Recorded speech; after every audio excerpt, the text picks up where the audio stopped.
We are taking charge of every facet of our lives, and this is Take Charge with Sophie.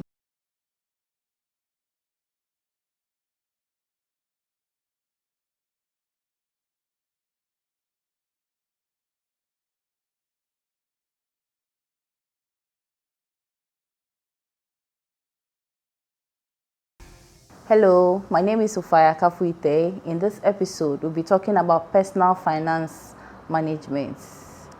What is personal finance management? Personal finance management is how you go about managing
expenses are mostly segregated into needs and wants. Most of the time, people believe that nothing can be done about their needs. People will say that, oh, just cut your wants because they feel like you can do away with the wants. But let's ask this realistic question. What percentage of your expenditure is even your wants? So people fix their gaze on the fact that the want is what they can do away with, and they don't even take a look at the needs. What are some of the typical needs in our budget? We have food. Food is actually the biggest part of everybody's budget. Sometimes you will not actually respect it, but it is so true. When it comes to food, we eat breakfast, lunch, supper. That is just for you, the individual. For those who are family people, they need to actually get breakfast, lunch, supper for themselves, breakfast, snack, lunch, and supper for their children, and even those who snack and then even supper for themselves. The interesting thing is that most of the time we are not at home, so we have to eat from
your supper is 15 or even 10 cedis, put all together, you will know that even on your own, you spend more than 1,000 cedis on eating outside of the home.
Meeting of what, flags, you have a bit of Ghana flag in there, like a bit of kako, or a bit of meat, a bit of fish, a bit of mushrooms, like depending on who you are.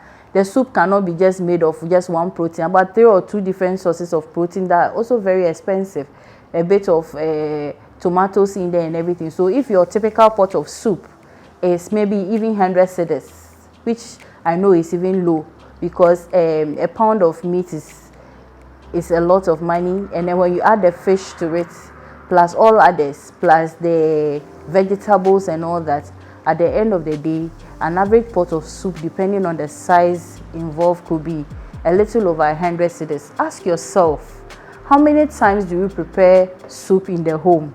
Then you will know how much you are actually spending on your soups, and then multiply it by the number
to earn a salary. Sometimes you have to swallow some some small nonsense to earn your salary and all that. So anytime you're about spending more than you actually have to spend on something, remember how you struggled to get it. Now let's get to transport.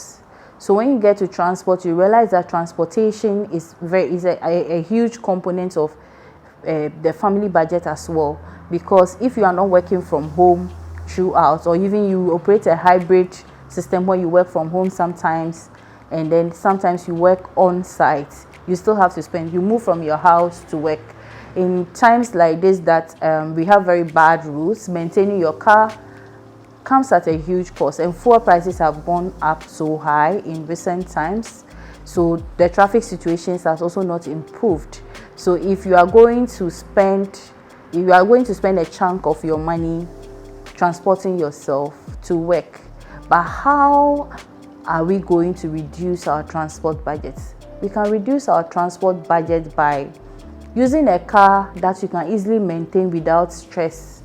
Some of us want to drive cars that match our brands and all that, but sometimes also look at how deep your pocket is before you choose a particular kind of car. So to use economical car whose maintenance is within your reach. Use cars that engine capacity is relatively small, so you can be able to fuel it in times like this. And then the other alternative is for you to leave home very early. When you leave home very early, you cut away the traffic. Then you can do what?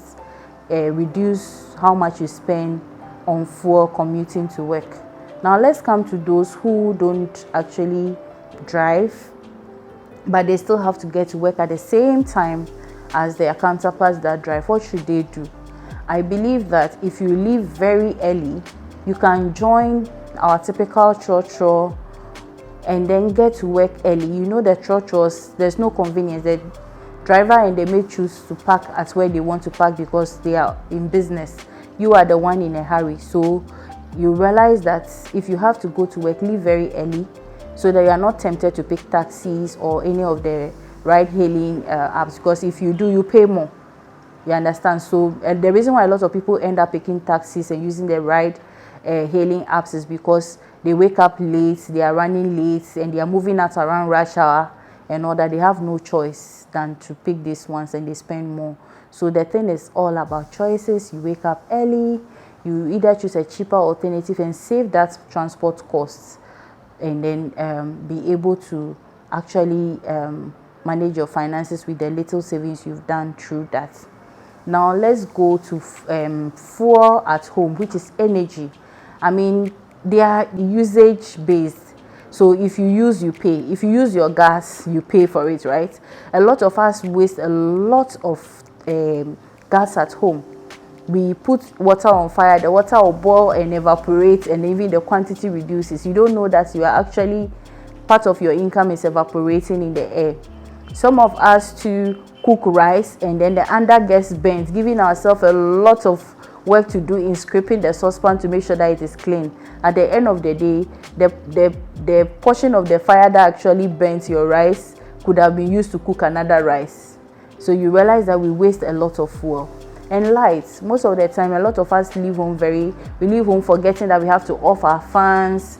We leave home forgetting that we leave our lights on and all that. If the light is not in use, off it. If the fan is not in use, off it. That kind of thing. If you develop the habit of just putting off our fans and all that, we'll be able to save something little to cushion ourselves when we need.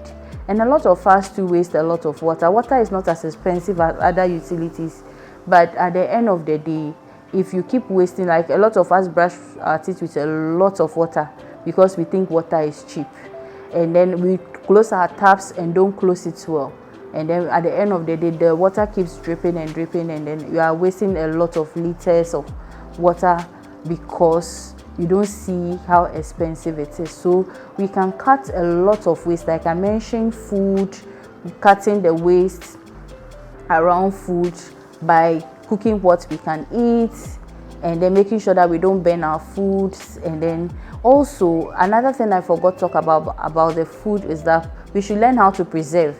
If the soup is prepared and you have dished it for the day, the remaining one should be preserved in the freezer so that you can pick it another day to actually eat with it. Sometimes we cook food and we just leave the rest, we don't preserve. Meanwhile, we have freezers in our home.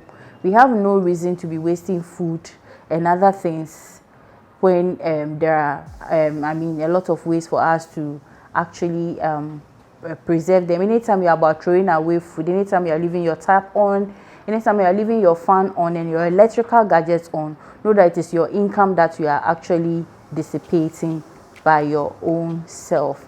And then the interesting thing is that if you leave your electrical gadgets on and there's a problem, you can burn down your house.